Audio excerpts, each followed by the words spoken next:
Bonjour, bienvenue dans cette vidéo qui est la première vidéo de la chaîne qui va traiter de la loi de Coulomb. Je pense que je vais faire une série de vidéos qui traitent en gros de l'électrostatique et de la magnétostatique aussi plus tard. Ok.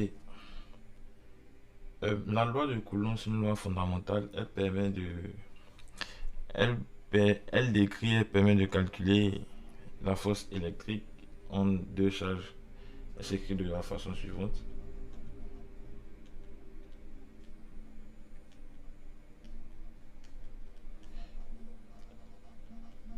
La force électrique en deux charges qu'on note Q1, Q2, c'est une certaine constante K qui multiplie par Q1, Q2, les deux charges, divisé par la norme du vecteur de charge et multiplié par le vecteur lui-même. Voilà, c'est ici la loi de Coulomb. Et la constante K ici, c'est égal à sur 4 pi epsilon 0. Epsilon 0 qui est la permittivité électrique du vide. Ok. On peut directement faire un exemple. Un exemple ici. On a une charge ponctuelle Q1 située au point de coordonnées 2, 3, 6 et une autre charge ponctuelle Q2 située à l'origine. On donne à Q1 la valeur de 3 coulombs et à Q2 la valeur de 2 coulombs. On peut faire ici un petit dessin.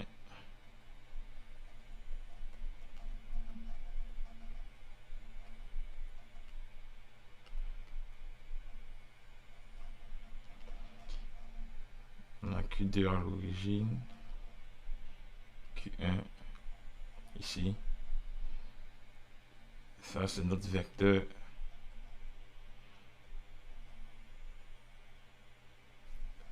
C'est notre vecteur R12. Donc, on peut calculer la force qu'exerce la charge Q1 sur la charge Q2. On repose l'équation de la loi de Coulomb ici. 1 sur 4 pi epsilon 0 fois Q1, Q2, la norme au cube multiplié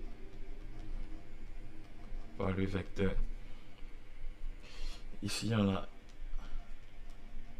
R1 R2 qui est forcément égal à R1 vu que R2, vu que la charge Q2 est à l'origine, c'est égal à 2 dans la direction X plus 3 dans la direction Y plus 6 dans la direction Z. Ici, on trouve la norme de ce vecteur pour le calcul qui est égal à 2 au carré plus 3 au carré plus 6 au carré 1 demi qui est égal à sin de 49 qui est égal à 7. On peut donc ici calculer la force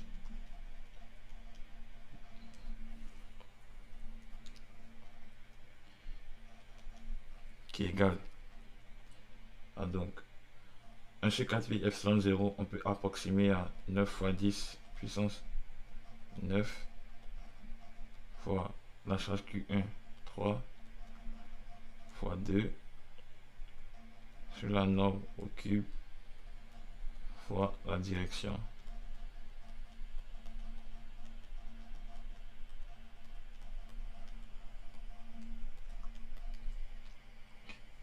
Ainsi, après les calculs, on trouve 3, excusez, 3.14 à 10 puissance 8 dans la direction X plus 4.71 fois 10 puissance 8 dans la direction Y plus 9 fois 10 puissance 8 dans la direction Z. Ainsi, on a donc trouvé la force qu'exerce la charge Q1 sur la charge Q2. Mais dans de nombreux cas, c'est possible qu'on ait plusieurs charges qui exercent la même force sur une seule. Dans ce cas, on peut appliquer le principe de superposition qui nous dit que la force totale sur la charge, c'est égal à la somme des forces sur cette charge, c'est-à-dire la somme de I égale à 1 à N de Q des QI multiplié par les vecteurs position sur 4pi epsilon 0 par la norme des vecteurs position. Ici, on peut faire un autre exemple. Si ici, on a donc trois charges Q1 de 2 coulombs, Q2 3 coulombs, Q3 4 coulombs, Q1 situé à l'origine, Q2 situé au point de coordonnées 1, 2 et Q3 en 3, 3.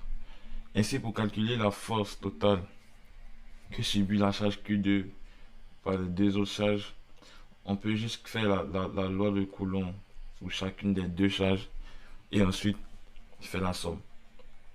Donc,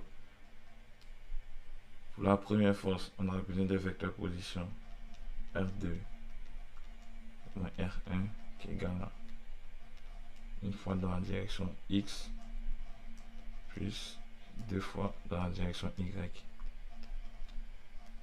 Ainsi, la norme de ce vecteur nous donne racine de 5.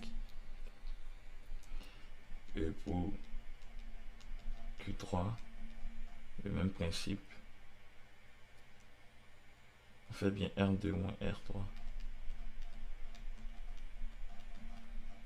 C'est moins 2 dans la direction X.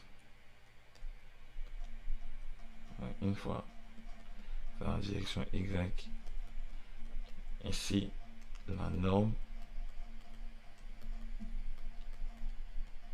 on a racine de 5. On a donc toutes les données pour calculer chacune des deux forces et ainsi on déduit la force totale. On commence à calculer la force de la charge 1, c'est notre charge 2. Ça fait 1 sur 4 pi epsilon 0, ça donne 9 fois 10 puissance 9 fois Q1 fois Q2, 3 fois 2 sur la norme au cube fois la direction.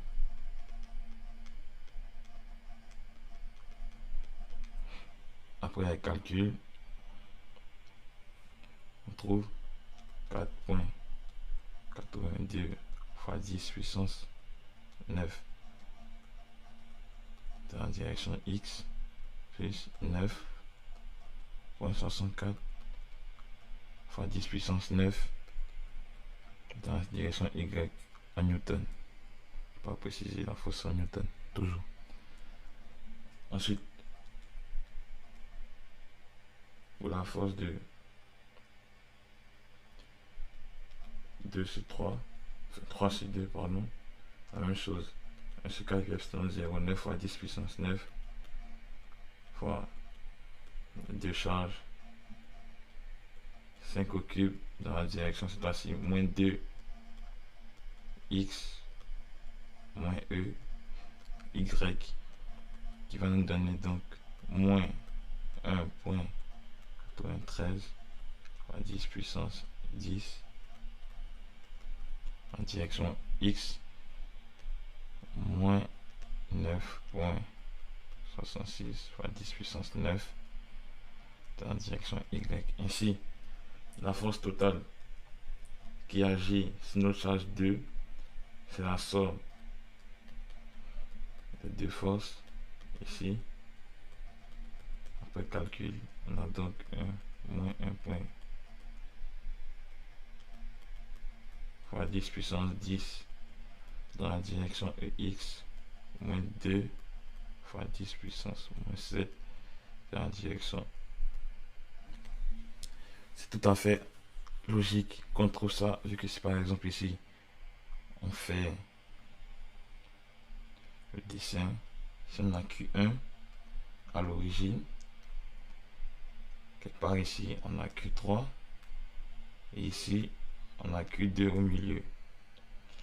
La force que Q1 met sur Q2 est par là-bas vers le haut à droite, vu que on a deux charges positives, donc les deux charges cherchent à se repousser et non à se rapprocher. Et on a Q1 qui était égal à 2 coulombs. Mais Q3 qui est égal ici à 4 coulombs, lui va faire une force qui part comme ça. Q2 fuit Q3. Vu que Q3 est bien plus grand que Q1, c'est la raison pour laquelle on a le moins dans la direction X, c'est-à-dire vers la gauche, ici, et le moins dans la direction Y, vers le bas. Voilà, c'était un peu tout pour cette vidéo. Il n'y avait pas grand chose à dire sur la loi de Coulomb. C'est relativement simple, c'est juste des calculs. Voilà, je compte faire une prochaine vidéo sur le champ électrostatique, ensuite le théorème de Gauss et tout ça. Merci à vous d'avoir regardé la vidéo et à la prochaine.